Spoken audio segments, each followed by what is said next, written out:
మంత్రివర్గ పునర్వ్యవస్థీకరణ తర్వాత నూతన మంత్రులు ఒక్కొక్కరుగా బాధ్యతలు స్వీకరిస్తున్నారు. గురువారం 4 మంత్రులు కార్యాలయాల్లో అడుగుపెట్టగా ఇవాళ 2 విధుల్లో చేరారు. ఐటీ, పంచాయతీరాజ్, గ్రామీణాభివృద్ధి మంత్రి లోకేష్, అటవీ శాఖ మంత్రి సిద్ధా రాఘవరావు దస్త్రాలపై సంతకాలు చేశారు. మరో మంత్రి అఖిలప్రియ అధికారులతో తొలి సమీక్ష నిర్వహించారు. రాష్ట్రానికి ప్రత్యేక గుర్తింపు తీసుకొచ్చేలా పనిచేస్తానని ఐటీ, పంచాయతీరాజ్, గ్రామీణాభివృద్ధి మంత్రి లోకేష్ అన్నారు. సచివాలయం 5వ భవనంలోని కార్యాలయంలో బాధ్యతలు స్వీకరించిన లోకేష్ ఏడాదిలో 50 రోజులు పనిచేసిన కుటుంబాలను భవన నిర్మాణ కార్మికులుగా గుర్తించే దస్త్రంపై తొలి సంతకం చేశారు. ఈ విధానంతో 30 లక్షల కుటుంబాలకు లబ్ధి చేకూరనుంది. గ్రామాల్లో ఘన వ్యర్థాల నిర్వహణ, తాగునీటి సమస్య పరిష్కారం, 12,900 గ్రామాల్లో ఎల్ఈడీ వీధి దీపాల ఏర్పాటు దస్త్రాలపై సంతకాలు చేశారు. ఐటీ పరిశ్రమల స్థాపన, ఎలక్ట్రానిక్ వస్తువుల తయారీపై ప్రత్యేక దృష్టి సారిస్తానని మంత్రి లోకేష్ తెలిపారు. బాధ్యతలు స్వీకరించేందుకు వచ్చిన లోకేష్కు సహచర మంత్రులు, నేతలు, అధికారులు ఘన స్వాగతం పలికారు. మంత్రి పదవి చేపట్టిన సందర్భంగా శుభాకాంక్షలు తెలిపారు. తిరుమల తిరుపతి దేవస్థానం వేద పండితులు లోకేష్కు ఆశీర్వచనం అందించారు. ఆ తర్వాత పంచాయతీరాజ్ ఇంజనీరింగ్ విభాగం అధికారులతో లోకేష్ సమీక్ష నిర్వహించారు.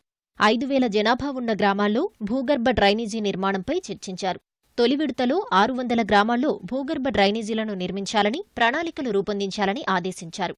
ఉపాధి హామీని అనుసంధానం చేస్తూ భూగర్భ డ్రైనేజీ నిర్మాణం చేపట్టాలని లోకేష్ సూచించారు. ప్రతి గ్రామం ఒక స్మార్ట్ గ్రామంగా ఉండాలనేది మన ముఖ్యమంత్రి గారి ఆలోచన. సో దాంట్లో భాగంగా రాబోయే 2 సంవత్సరాలు తప్పనిసరిగా అన్ని గ్రామాలని, ట్రైబల్ బెల్ట్ అవనండి లేదంటే కిందున్న గ్రామాలు కానీ అన్ని కూడా అభివృద్ధి చేసే బాధ్యత శాఖ తీసుకుంటుంది. ఉద్యోగాలు కూడా ఇప్పించే బాధ్యత ప్రభుత్వం తీసుకుంటుంది. నాకు ఎలాంటి సందేహం లేదు దాంట్లో. ఎందుకంటే మనకి 2 అడ్వాంటేజెస్ ఉంది. ఒకటి, తెలివైన ఆంధ్రోలు ఉన్నారు, కష్టపడే ఆంధ్రోలు ఉన్నారు.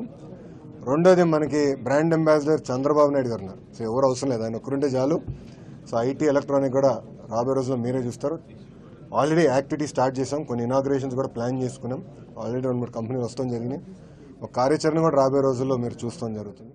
మంత్రివర్గ పునర్వ్యవస్థీకరణలో భాగంగా శాఖలో మార్పుతో అటవీ శాఖ దక్కించుకున్న మంత్రి సిద్ధా రాఘవరావు సచివాలయంలో బాధ్యతలు స్వీకరించారు. గిరిజన ప్రాంతాల్లో రహదారుల ఏర్పాటు అనుమతుల దస్త్రంపై మొదటి సంతకం చేశారు. మరో మంత్రి అఖిలప్రియ పర్యాటక, సాంస్కృతిక శాఖ అధికారులతో తొలి సమీక్ష నిర్వహించారు. శాఖలలో చేపట్టాల్సిన సంస్కరణలు, శాఖ బలోపేతానికి తీసుకోవాల్సిన చర్యలు ఆమె చర్చించారు.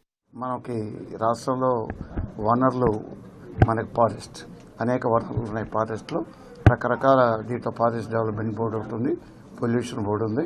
ఇవన్నిటి కూడా మనం రాబోయే రోజుల్లో పటిష్టం చేసుకుని అన్ని విధాలుగా కూడా ముందుకు తీసుకెళ్తాం. ముఖ్యంగా ముఖ్యమంత్రి గారికి అభినందనలు తెలియపరుస్తాం. ఈ రెడ్ శాండల్ సంబంధించి కానీ ఇటు స్మగ్లింగ్ అటు కొన్ని కార్యక్రమాలు జరుగుతూ ఉన్నాయి. అటువంటి వాటిని కూడా టాస్క్ ఫోర్స్ సంబంధించి పోలీసు కూడా పటిష్టం చేసి ఎక్కడో కూడా స్మగ్లింగ్ జరగకుండా రాష్ట్రంలో మనకిచ్చిన సంపదని, వన సంపదను కాపాడుకోవాల్సిన అవసరం ఉంది. ఇప్పటికే బాధ్యతలు స్వీకరించిన మంత్రులు తమ శాఖల పనుల్లో నిమగ్నమయ్యారు. మంత్రి కొల్లు రవీంద్ర యువజన సర్వీసుల శాఖపై సమీక్ష నిర్వహించారు. రవాణా మంత్రి అచ్చెన్నాయుడుతో తెలంగాణలో పనిచేస్తున్న విద్యుత్ ఉద్యోగులు సమావేశమయ్యారు. సమస్య పరిష్కారానికి చర్యలు తీసుకోవాలని ఉద్యోగులు మంత్రిని కోరారు. 2 రాష్ట్రాల మంత్రుల కమిటీలో సభ్యుడిగా గవర్నర్ వద్ద సమస్య ప్రస్తావించాలని విజ్ఞప్తి చేశారు.